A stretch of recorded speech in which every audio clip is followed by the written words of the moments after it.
नमस्कार. सर्व पत्रकार मित्रांचं या ठिकाणी स्वागत करतो. आपणा सर्वांना माहिती आहे की माननीय पंतप्रधान नरेंद्रभाई मोदी यांच्या नेतृत्वाखालील केंद्र सरकारला अलीकडेच 11 वर्ष पूर्ण झाली आणि भारतीय जनता पार्टीच्या वतीने या 11 वर्षातला जो संकल्प से सिद्धी तकचा प्रवास आहे त्याचप्रमाणे सेवा, सुशासन आणि गरीब कल्याणाची ही 11 वर्ष म्हणून आपण त्याचा उल्लेख करतो. तर या संदर्भातलं जे काय 11 वर्षातलं काम आहे त्या अनुषंगाने आपल्या सगळ्या पत्रकार बंधूंना संबोधित करण्यासाठी आपले पालकमंत्री सन्माननीय नितेश राणे या ठिकाणी उपस्थित आहेत. ते आपल्याला संबोधित करतील. त्याचबरोबर व्यासपीठावर या अभियानाचे संयोजक ज्यांना म्हटलेलं आहे ते मनोज रावराणे आहेत, लखमराजे भोसले सहसंयोजक आहेत, महिला मोर्चाच्या श्वेताताई या ठिकाणी उपस्थित आहेत, युवा मोर्चाचे संदीप नेसरी आहेत, आमचे समीर नलावडे, प्रियंका साळसकर, डॉक्टर मिलिंदजी कुलकर्णी आणि आमची सगळीच नामदेव जाधव अशी सगळी पदाधिकारी मंडळी या ठिकाणी उपस्थित आहेत. मी पुन्हा एकदा तुमचं सगळ्यांचं स्वागत करतो आणि सन्माननीय पालकमंत्री साहेबांना विनंती करतो की त्यांनी आपल्याला संबोधित करावं. नमस्कार. भारतीय जनता पक्षाचे आमचे जिल्हाध्यक्ष सन्माननीय प्रभाकर सावंतजी, महिला मोर्चाचे अध्यक्ष सौ कोरगावकर मॅडम, मंचावर उपस्थित असलेले लखनराजे भोसलेजी, आमचे मनोज रावराणेजी, आमचे समीर नलावडे, आमचे मिलिंद मिस्त्री, उपस्थित असलेले आमच्या भारतीय जनता पक्षाचे सर्वच प्रमुख मान्यवर, उपस्थित असलेले सर्वच पत्रकार मित्रांनो, जसा आमच्या जिल्हाध्यक्ष प्रभाकर सावंतजींनी उल्लेख केला की आजची ही पत्रकार परिषद देशाचे यशस्वी पंतप्रधान आदरणीय मोदी साहेबांच्या 11 वर्षाच्या पूर्ण कारकिर्दीवर एकत्रित प्रकाश टाकण्यासाठी आणि भारत देश म्हणून आपण कसे बदलत चाललेलो आहोत, महासत्तेच्या दिशेने कशी आपली वाटचाल सुरू आहे, या सगळ्या गोष्टीवर प्रकाश टाकण्यासाठी आजची पत्रकार परिषद आहे. मोदी साहेबांचे 11 वर्ष हे विकसित भारत, आत्मनिर्भर भारत आणि संकल्प ते सिद्धी या मंत्राने हा कालखंड ओळखला जाणार आहे. आपण सर्व पत्रकार मित्रांना 2014 अगोदरचा आपला भारत देश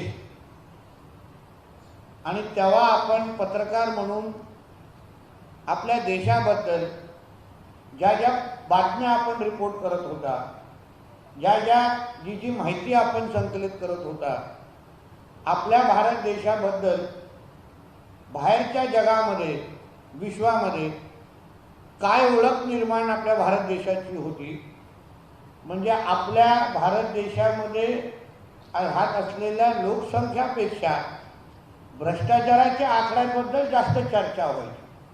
किंबहुना भारत देश हा UPA 1 आणि 2च्या कालावधीमध्ये भ्रष्टाचारामध्ये महासत्ता बनण्याच्या दिशेमध्ये वाटचाल करत होता.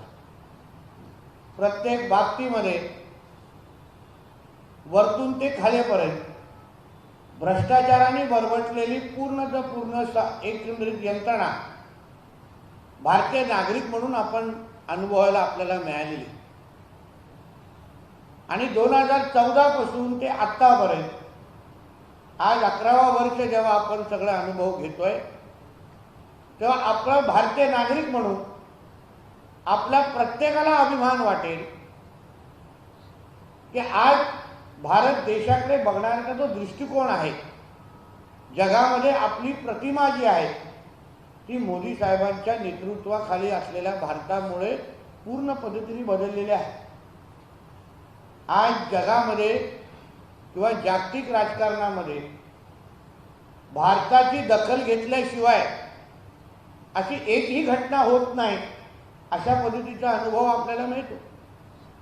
मग रशियन युक्रेनचं युद्ध असो अमेरिकेमध्ये जे काही घटना असो किंवा लहान काही देशाचे जेव्हा राष्ट्रपती मोदीजींना भेटतात तेव्हा पाय पडून किंवा वाकून किंवा नमस्कार करून जो काय आदर व्यक्त करतात तीच आपल्या नवीन भारताची एक ओळख झालेली आहे आणि याचं सगळं श्रेय सन्मान्य मोदी साहेबांच्या नेतृत्वाखाली आहे.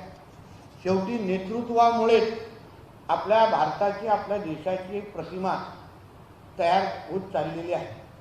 असंख्य महत्त्वाचे निर्णय म्हणजे ज्या निर्णयामुळे सामान्य ते सामान्य नागरिकांच्या आयुष्यामध्ये परिवर्तन होणं, आपल्या देशाचं दरडोई उत्पन्नामध्ये वाढ असो, GDP मध्ये वाढ असो, किंबहुना आता काही आठवड्या अगोदर आपण सगळ्या जणांनी वाचलं असेल की आज आपला भारत देश जपानच्याही पुढे जाऊन आज आर्थिक सत्तेमध्ये 3 क्रमांकावर येऊन उभा राहिलेला आहे. आणि ज्या दिशेने आज आपले मोदी साहेब चाललेले आहेत, ज्या गतीने मोदी साहेब चाललेले आहेत, तर मला विश्वास आहे की 2029 पर्यंत आपण निश्चित पद्धतीने पहिल्या 2 क्रमांकावर असू असा विश्वास मोदी साहेबांच्या नेतृत्वावर आपल्या प्रत्येकाचा आहे. असंख्य महत्त्वाचे निर्णय, असंख्य महत्त्वाच्या योजना ह्या मोदी साहेबांच्या नेतृत्वाखाली आपल्याला सुरू होत असताना आपल्याला दिसलेल्या आहेत. म्हणजे आपल्याला आठवत असेल की 2014च्या अगोदर भ्रष्टाचाराच्या निमित्ताने ज्या घटना आपण सगळेजण ऐकायला मिळायचे, मोदी साहेबांनी जेव्हा पहिल्या वर्ष जेव्हा त्यांनी सूत्र हातात घेतली तेव्हा एक वाक्य त्यांनी हक्काने सांगितलं आणि ते सिद्ध पण करून दाखवलं, ना खाऊंगा ना खाने दूंगा. आणि तेच नजरेसमोर ठेवून आज जे भ्रष्टाचार करणारे लोक आहेत, जे सामान्य जनतेचा हक्क पळून निघून जाणारे जे लोक आहेत, त्यांना आज असा विचार करण्यामध्ये पण भीती वाटते असं वातावरण मोदीजींच्या नेतृत्वाखाली तयार झालेलं आहे. म्हणजे पहिलं सर्रास पद्धतीने आपल्याला घोटाळे होत असताना दिसायचे, सर्रास पद्धतीने लोकांच्या बँकेतून पैसे काढून मोठ्यातले मोठे उद्योगपती देशातून पळून जाताना आपल्याला दिसायचे. पण मोदी साहेबांच्या नेतृत्वाखाली असलेल्या भारतामध्ये असं कोणी हिम्मत करणार नाही असे वातावरण आज देशामध्ये तयार झालेलं आहे. भारताच्या सुरक्षितेच्या बाबतीमध्ये ऑपरेशन सिंदूर असो किंवा असंख्य अशा घटना आपल्या आज देशाच्या नागरिकांनी अनुभवलेल्या आहेत. आपल्याला सगळ्यांना आठवत असेल 26/11चा हल्ला असो की मुंबईमध्ये असंख्य बॉम्बलास्ट जेव्हा व्हायचे तेव्हा आपण सगळेजण सामान्य नागरिक म्हणून अरे इसका तो हमको आदत लग गया है असं बोलून आपण पुढचं आयुष्य पुढे जगायला सुरू करायचं. पण आज ऑपरेशन सिंदूरच्या नंतर आपल्या भारताकडे पाकिस्तान असो किंवा अतिरेकी कारवाया करणाऱ्या कोणीही संघटना असो, कोणीही वाकड्या नजरेने पाहिलं तर जसा तसं उत्तर किंबहुना त्यांच्या सगळ्याचे सगळे नीव हलवण्याची जी क्षमता किंवा ताकद आज आपल्या भारतामध्ये आहे, अशा पद्धतीची प्रतिमा आदरणीय मोदी साहेबांच्या नेतृत्वाखाली तयार झालेली आहे. बघा, पहलगाममध्ये तो हल्ला झाला, काही तासा अगोदरच आपल्या सैन्य दलांनी, आर्मीनी, एअरफोर्सनी ज्या पद्धतीने त्या पाकिस्तानमध्ये असलेल्या अतिरेक्यांच्या अड्ड्यांना जशा पद्धतीने उद्ध्वस्त केलं, पाकिस्तान आतापर्यंत ज्या पद्धतीने आपल्याला बोलत होता की आम्ही आतंकवाद्यांना संरक्षण देत नाही, पण त्या ऑपरेशन सिंदूरच्या माध्यमातून पाकिस्तानचा खरा चेहरा उघड करण्याची हिंमत ही फक्त ना फक्त मोदी साहेबांच्याच नेतृत्वाखालच्या 11 वर्षाच्या सरकारने केलेलं आहे. म्हणून हे जे काही कणखर नेतृत्व आहे, आजूबाजूचा असा कुठलाच देश नाही, मग चीन असो, पाकिस्तान असो, बांगलादेश असो, प्रत्येकाला एक कडक संदेश दिलेला आहे की हा बदललेला भारत आहे, हा मोदीजींचा भारत आहे. आणि इथे अगर तुम्ही कोणाला वाकड्या नजरेने बघाल तर तुम्हाला गंभीर परिणाम भोगायला लागतील, अशा पद्धतीची प्रतिमा आज भारताची तयार झालेली आहे. नक्षल नावाची ही जी समस्या, या बाबतीमध्ये आपण वर्षानुवर्ष ह्या बाबतीमध्ये ऐकतो. नक्षलाईटने इथे हल्ला केला, नक्षल इथे पद्धती एवढ्या लोकांना मारलं, नक्षलांनी एवढ्या लोकांना अपहरण केलं, असंख्य गोष्टी आपण वर्षानुवर्ष ऐकत आलेलो आहे. आज ह्याच मोदीजींच्या नेतृत्वाखाली असलेल्या सरकारमध्ये आदरणीय गृहमंत्री अमित शहाजींच्या नेतृत्वाखाली असलेल्या मंत्रालयाने आज नक्षलमुक्त भारत या मोहिमेकडे आपण वाटचाल करून आज 99% ह्याच्यामध्ये यश मिळवण्यामध्ये आपल्या भारताला यश मिळालेलं आहे. म्हणजे ज्या वर्षानुवर्ष काँग्रेसच्या कालावधीमध्ये किंवा 2014 पासून ज्या समस्यांबद्दल आपण फक्त ऐकायचो की ही समस्या झाली आहे, ती समस्या झाली आहे, आणि मग त्या समस्याला कधीही आपल्याला उत्तर भेटायचं नाही, पण आपण फक्त चर्चा करत राहायचो आणि आपलं फक्त समाधान मानत राहायचो आणि कधी ना कधीतरी तो प्रश्न सुटेल. पण ह्या 11 वर्षाच्या मोदीजींच्या कारकिर्दीमध्ये जे कधी न सुटणारे किंबहुना वर्षानुवर्ष प्रलंबित असणारे प्रश्न मोदीजींच्या इच्छाशक्तीमुळे, कणखर नेतृत्वामुळे आपल्याला सुटताना दिसलेले आहेत. 370 सारखा कायदा असो किंवा राम मंदिरचा प्रश्न असो, असंख्य गरीब कल्याणाच्या नावाने सुरू असलेल्या योजना असो, म्हणजे शेवटच्या व्यक्तीपर्यंत विकास पोचवण्याची जी काही मोदी सरकारची जे काही प्रक्रिया आहे ती अतिशय यशस्वी पद्धतीने पार पाडलेली आहे. पहिलं जेव्हा केंद्र सरकार कुठलीही मोठी योजना जाहीर करायचे तेव्हा आपण फक्त कुठलीही मोठी योजना जाहीर करायचे तेव्हा आपण फक्त योजनेचे पैसे कधी येणार किंवा योजनेचे पैसे ह्या पक्षांनी खाल्ले, त्या मंत्र्यांनी खाल्ले, असं फक्त आपण ऐकत बसायचं. पण मोदीजींच्या कारकिर्दीमध्ये डायरेक्ट ट्रान्सफर म्हणजे योजनाचे पैसे हे थेट अकाउंटमध्ये येण्याची जे काही अनुभव शेतकऱ्यांना, कामगारांना, महिला भगिनींना आणि असंख्य विविध योजनांच्या अंतर्गत असलेल्या वर्गाला जो अनुभव घ्यायला मिळालेला आहे तो आपल्या भारत देशाने 2014च्या अगोदर कधीही बघितलेला नव्हता. असंख्य महत्त्वाच्या योजना माता भगिनींसाठी, शेतकऱ्यांसाठी. आज आपल्या देशातला शेतकरी सक्षम झाला पाहिजे, आर्थिक समृद्ध झाला पाहिजे, ह्यासाठी महत्त्वाच्या योजना आज मोदीजींच्या सरकारच्या अंतर्गत आज सुरू आहे आणि ते यशस्वी पद्धतीने पार पडत आहे. मला आठवतं की कोविडच्या काळात जेव्हा आपल्या हातात एकही रुपया नव्हता तेव्हा आमच्या शेतकऱ्यांच्या बांधवांकडे शेतकरी सन्मान निधीच्या निमित्ताने केंद्र सरकारच्या 6,000 म्हणजे प्रत्येकी 2,000 हजारचे हप्ते कोरोनाच्या काळात, अन्य वेळी तर सुरूच होतं, पण कोरोनाच्या काळात ह्याच मोदी सरकारच्या माध्यमातून शेतकऱ्यांना आधार देण्यासाठी सुरू ठेवले. गोरगरीब लोकांना जेव्हा कोरोनाच्या काळात आणि अन्य संकटामध्ये जेव्हा अन्न आणि धान्याची प्रश्नचिन्ह निर्माण झाला तेव्हा मोठ्या प्रमाणामध्ये आपल्या सामान्य जनतेपर्यंत मोफत अन्न देण्याचा निर्णय, क्रांतिकारी निर्णय हा आदरणीय मोदीजींच्याच माध्यमातून झालेला आहे.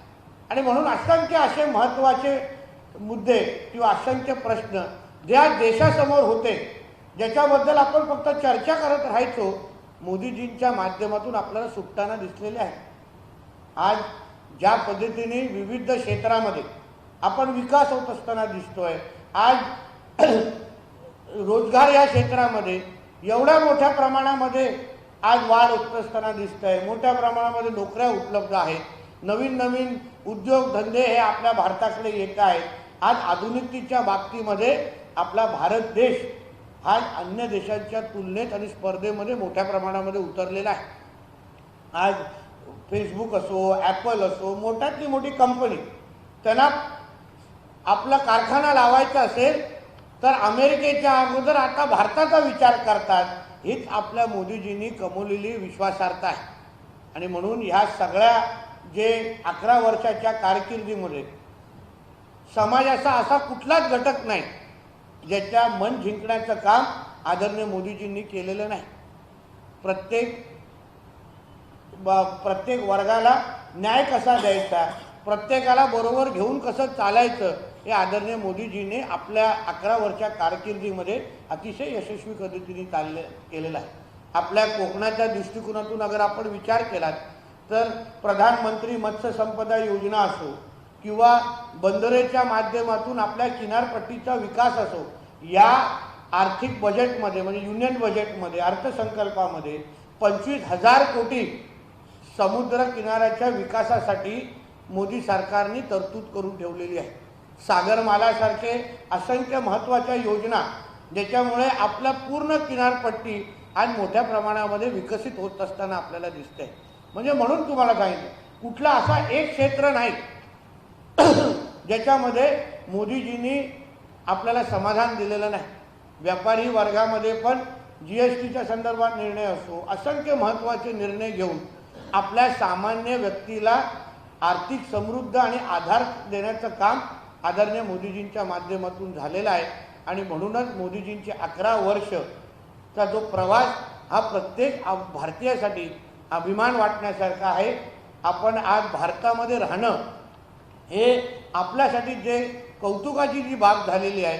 आज आम्ही मंत्री म्हणून लोकप्रतिनिधी म्हणून जेव्हा दुसऱ्या अन्य देशांमध्ये जातो आणि आज तिकडचे जे ॲम्बॅसेडर आहेत दूत आहेत ते जेव्हा आम्हाला भारताच्या बदललेल्या प्रतिमेबद्दल बोलतात की 2014 अगोदर जेव्हा पंतप्रधानांबद्दल तेव्हाच्या पंतप्रधानांबद्दल होणारी चर्चा आणि आत्ताच्या आमच्या मोदीजींबद्दल होणारी चर्चा याच्यामध्ये जमीन आसमानचा फरक झालेला आहे. हा अनुभव तेच स्वतः आपल्या लोकांना सांगतात.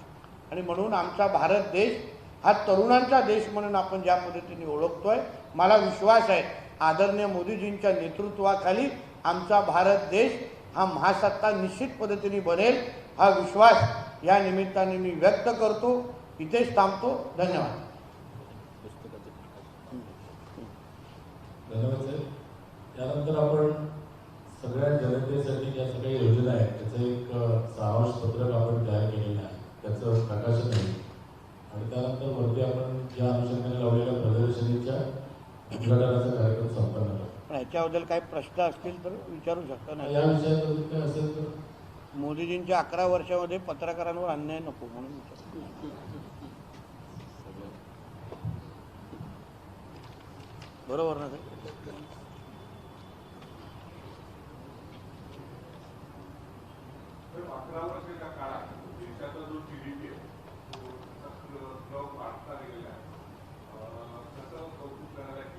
बघा, ह्याच्या मागे आर्थिक नियोजन आणि आर्थिक दूरदृष्टीचा परिणाम आहे. आपल्या देशाला महासत्ता किंवा आर्थिक महासत्ता बनवण्यासाठी कुठल्या कुठल्या क्षेत्राला प्रोत्साहन द्यायची गरज आहे, ज्याच्यामुळे रोजगार वाढेल, आपल्या देशामध्ये गुंतवणूक वाढेल. हे मोदीजींच्या नेतृत्वाखाली अतिशय योग्य पद्धतीने झाल्यामुळेच आपल्याला आज महासत्तेच्या दिशेने आपला देश जात असताना दिसतोय. आज आपल्या भारत देशावर बद्दल जी विश्वासार्हता आहे, आज चीननी गमावलेली विश्वासार्हता, पाकिस्तान जे स्वतःच उद्ध्वस्त होण्याच्या मार्गावर आहे आणि त्या तुलनेने आपला भारत देश आज ज्या अर्थी जपानच्या पण पुढे निघून गेलेला आहे. जपान हा आधुनिकतेच्या बाबतीमध्ये फार पुढे असलेला देश होता, पण त्याच्यापेक्षाही एक पाऊल आज ज्या अर्थी भारत देश गेलेला आहे याचं सगळं श्रेय आदरणीय मोदीजींना जातं. सिंदूर ऑपरेशनचं यशस्वीता मोदींच्या नेतृत्वाखाली झालेली आहे. कशा प्रकारे आपण त्याचं बघा, सिंदूरचं महत्त्व आपल्या हिंदू संस्कृतीमध्ये वेगळं आहे आणि फार महत्त्वाचं आहे. जेव्हा आमच्या माता भगिनी ज्या काश्मीरच्या त्या घटनेमध्ये आपल्या भावना व्यक्त करत होत्या, तेव्हा त्यांनी विश्वास व्यक्त केला है कि हमारे भाई मोदी जी इसके बारे में हमको जरूर न्याय देंगे. आणि मोदीजींनी खऱ्या अर्थाने कुटुंब प्रमुख म्हणून ते आपल्या देशाचे कुटुंब प्रमुख आहेत आणि कुटुंब प्रमुख म्हणून त्यांनी त्यांच्या भावना ओळखल्या आणि त्याच पद्धतीचं चोख उत्तर आतंकवाद्यांना दिलेलं आहे. पाकिस्तानचा खरा चेहरा दाखवलेला आहे कि तुम्ही आतंकवाद्यांना अगर श्रेय देत असाल तर हम तुम्हारे घर के अंदर घुस के तुम आतंकवादियों को खत्म करेंगे. हा कडक संदेश हा मोदीजीने ऑपरेशन सिंदूरच्या माध्यमातून दिलेला आहे. सिंदूर ऑपरेशनवरती नाना पटोले असं म्हणतात की सिंदूर ऑपरेशन म्हणजे लहान मुलांचं गेम होतं. बघा, असं आहे ज्याच्या नेतृत्व की ज्याचा लीडरच अगर पप्पू असेल त्याला सगळं व्हिडिओ गेम आणि लहान मुलंच दिसणार. कारण का राहुल गांधीचं फक्त शरीर वाढलेलं आहे, बौद्धिक पात्रता वाढलेली नाही. आणि त्याच्या नेतृत्वात खाली काम करणारे नाना पटोले हे पप्पूचेच पक्षाचे नेते असल्यामुळे त्यांना पूर्ण जगच लहान दिसत असेल म्हणून हे त्यांची चूक नाही, याला जबाबदार राहुल गांधी सारखा पप्पू आहे.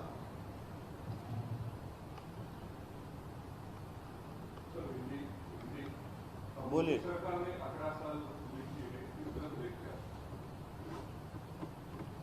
मोदी जी ने 11 वर्ष, मोदी जी के 11 साल जो उसके बारे में आज हम लोग जो ये पत्रकार परिषद हम लोग ने लिए हैं, मोदी जी के 11 साल ये हमारे भारत देश को विकसित भारत देश की जो पहचान उन्होंने दिलाई है उसके लिए बहुत महत्वपूर्ण रहे हैं.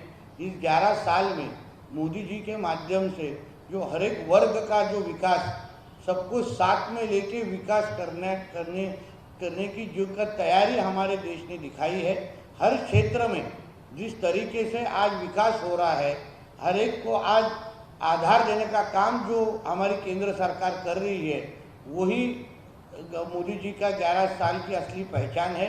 इसी तरीके से आज जैसे 11 साल में मोदी जी हमारे भारत देश को पूरे विश्व में फाइनेंशियल यादी में चौथे क्रमांक पर लेके गए हैं, उसी तरीके से आगे का उनके प्रवास के जाते हुए हमारा भारत देश ये महासत्ता जरूर होगा, ऐसा विश्वास मैं इस वक्त पे व्यक्त करता हूँ.